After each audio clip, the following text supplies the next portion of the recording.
Hey there, so today we learn how to create a YouTube subscribe animation. Before we proceed, make sure you subscribe to our channel. Make sure that you activate the notification for you to get updated on the new videos that we upload on a regular basis. So for you to download that animation, you have to search YouTube subscribe animation. Enter, and then open the Pixabay link, and then you can see there's a variety of subscribe buttons, animations here, so you can scroll down and see what we got. So personally I prefer using this one, the 4K, so that is what I'll click on. You can play it and see how it will appear. Good. And then we'll click on free download, so just click on here and then pick the maximum dimension, that is 3840 by 2160, and click on download. Your animation has been downloaded as an MP4, so you'll pick it from your downloads folder. So this is it. So now what you'll do is for you to load it into your video editor tool. I'm using Camtasia 9, so I'll just import it by dragging and dropping it on my media panel. It has come there.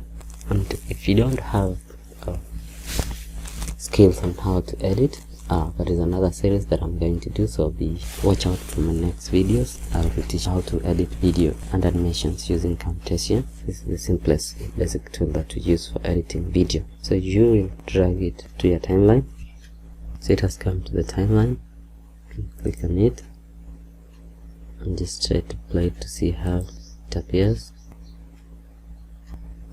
Okay, so you'll adjust its sound by adjusting, clicking here and adjusting the gain.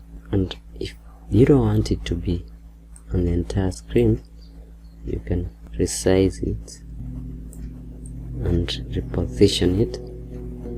Let's play it once again. You can adjust how long it takes, adjusting its position on the timeline. And if you don't like this green color, you'll come to visual effect, drag, remove a color to the animation. Some properties will be added here. There's a property for remove a color, so you just click on this, drop down here, pick this, select color from image icon, and then come and click inside the green area. Good. See, now the background is the same as the main screen. So let's play it again. Good. So that is it. So you'll add it among your videos. You'll decide when it comes. You'll decide the speed at which it plays. So today's tutorial is just about how to get and do some basic editing on this subscribe animation. But if you want full-scale tutorial on how to edit videos using this tool, I'm going to drop a series soon to be able to guide you on how to do this. Thank you very much. I remember to subscribe to our channel. Make sure you watch videos, leave a comment, and we'll appreciate it.